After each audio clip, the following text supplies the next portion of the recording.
Le lanceur d'alerte burkinabé Naïm Touré est détenu depuis le 19 juin à la maison d'arrêt et de correction de Ouagadougou à la suite d'une publication sur le réseau social Facebook. Participation à une opération de démoralisation des forces de défense et de sécurité, proposition aux forces de défense et de sécurité de former un complot contre la sûreté de l'État, incitation au trouble à l'ordre public, tels sont les chefs d'accusation retenus par le procureur à son encontre.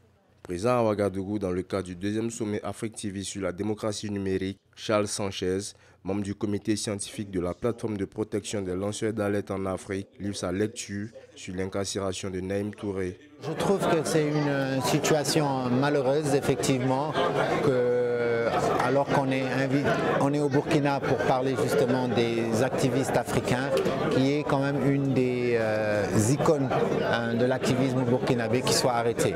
Alors évidemment, j'ai lu la publication. On peut discuter sur la forme, mais je pense que sur le fond, il n'y a vraiment rien qui puisse motiver en tout cas son arrestation. Je crois que cette question relève plus d'une question politique que d'une question judiciaire. Et je crois qu'il faut que les autorités reviennent à de meilleurs sentiments et libèrent simplement Naïm, parce que la liberté d'expression, c'est aussi ce qui a permis au Burkina de passer la phase des 27 ans de régime de Blaise Compaoré pour en être aujourd'hui là. Et je crois que c'est important que les autorités actuelles ne l'oublient pas.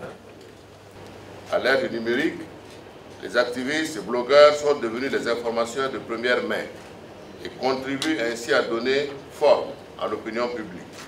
Espace de rencontre, d'échange et de partage, les réseaux sociaux ont fait véritablement du monde un village planétaire, brisant ainsi les distances entre les individus et les nations. C'est pourquoi je voudrais saisir cette occasion pour saluer à sa juste valeur votre contribution à la consolidation de l'état de droit, à la promotion des droits humains et à l'amélioration de la gouvernance en Afrique. Cependant, je ne saurais passer sous silence la responsabilité qui est la vôtre de développer les bonnes pratiques chez tous les internautes. Facebook et Twitter ne peuvent être considérés comme des espaces de non-droit ou des instruments de subversion de nuisance à la disposition d'acteurs mal intentionnés. Vous devez vous garder de donner dans la désinformation et dans la manipulation toutes choses qui peuvent mettre à rude épreuve la paix, la sécurité et le vivre ensemble. Au même moment, Ouaga accueille la deuxième édition du sommet affectiviste. Au même moment, un activiste, un blogueur burkinabé soit arrêté. Ça interpelle. J'ai l'impression qu'on va aller vers un consensus pour qu'il soit libéré. À l'instar des pays d'Afrique subsaharienne, la législation burkinabé peine à s'adapter à la régulation des nouveaux médias et dans la plupart des cas, les arrestations d'internautes à la suite de publications sur Internet divisent l'opinion et soulèvent le débat du droit à la liberté d'expression. Quand vous parlez de législation, les gens ont tendance à avoir à l'esprit les instruments de sanction et de répression. Non, il faudrait que la question de droit et de devoir soit bien examinée en fonction des possibilités d'applicabilité, voilà, et de réalisme. Donc c'est un chantier immense qu'il faut commencer par ouvrir pour ne pas laisser la voie à tous les apprentis dictateurs dont le premier réflexe, quand ils voient qu'il y a une activité activiste là, qui doit chez eux, c'est d'aller vers des sanctions de fermeture ou de répression des militants en envoyant certains en prison, voire même à des assassinats. J'ai vu sa publication, je dis que chaque fois que la liberté d'expression est contrainte ou punie, il y a un problème que cela pose. En l'occurrence, on l'accuse, je crois, à travers sa publication, d'avoir, dit-on, incité. Moi, je l'ai lu, je n'ai pas le même sentiment que ceux qui ont le pouvoir et qui ont pris cette décision-là. En lisant un peu les lignes, je n'ai pas eu vraiment le sentiment qu'il appelait à une révolte.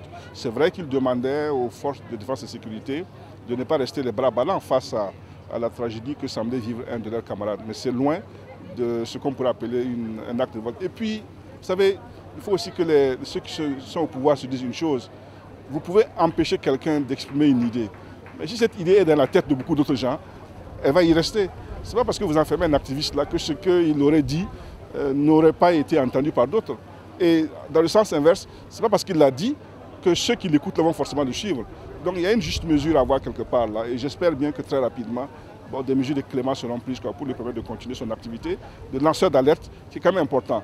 il faut qu'il soit là en tant qu'empêcheur de tourner en rond, parce qu'un pays de démocratie, ça marche aussi comme ça. L'avènement de l'Internet marque la libéralisation de la parole en Afrique. Toutefois, les avis restent nuancés sur la responsabilité sociale des activistes. Nous sommes aujourd'hui cette jeunesse contestataire, mais réfléchie. Ces activistes engagés pour la démocratie, mais responsables dans la démarche. Il est évident que nous ne sommes pas souvent amis avec les politiques. Nous ne nous entendons pas très souvent non plus, parce que nous sommes pris, dans la plupart des cas, pour des adversaires politiques, des faiseurs de pluie ou tout simplement des troubles faits via les réseaux sociaux. Certains d'entre nous subissent cette pression au quotidien dans notre pays. D'autres parmi nous, aujourd'hui, présents dans la salle, sont contraints de vivre en exil. Nous pouvons en compter plus d'une vingtaine aujourd'hui. D'autres n'osent plus s'exprimer à visage découvert dans leur propre pays, sur leur propre terre.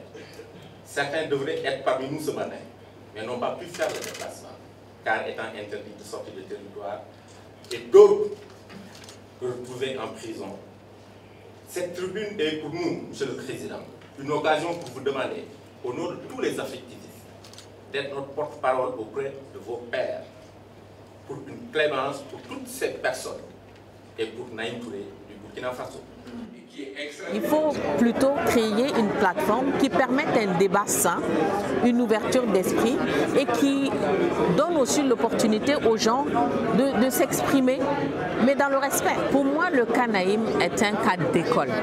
En tant qu'activiste, tu te bats pour une cause qui est plus grande que toi.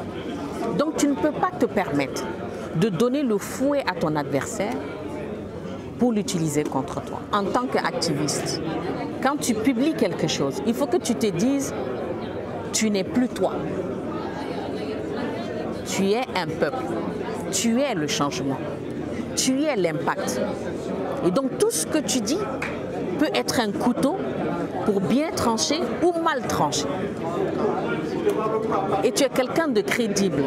Donc ce que tu dis a plus de poids que le citoyen lambda. Et pour cette raison, ce que tu dis, tu dois bien peser. Droit Libre TV, la web télé 100% droits humains, 100% liberté d'expression.